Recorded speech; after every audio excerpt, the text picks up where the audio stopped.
Ο δρόμος της μορφοποίησης είναι ένα επιτραπέζιο παιχνίδι που παίζεται με 2 ή 4 παίκτες. Ο παίκτης διαλέγει ένα πιόνι και ρίχνει το ζάρι. Ο παίκτης με τη μεγαλύτερη ζαριά ξεκινά πρώτος, ενώ αυτός με τη μικρότερη παίζει τελευταίος. Ανάλογα με τη ρήψη του ζαριού, ο παίκτης μετακινείται στο αντίστοιχο κελί. Εκεί μπορεί να τραβήξει κάρτα σοφίας, όπου απαντάει στις θεωρητικές ερωτήσεις, τραβήξει κάρτα μαγικού αντικειμένου, την οποία σκανάρει και απαντάει σε μια ερώτηση από το κινητό,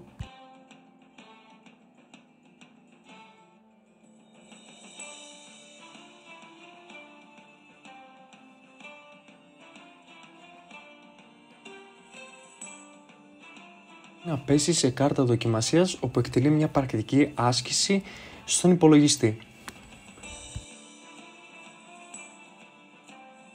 Πέσει στο κελί μπουντρούμι, τότε ο παίκτης χάνει τη σειρά του, ενώ αν πέσει στο ξόρκι ταχείας μεταφοράς, πηγαίνει μια θέση μπροστά.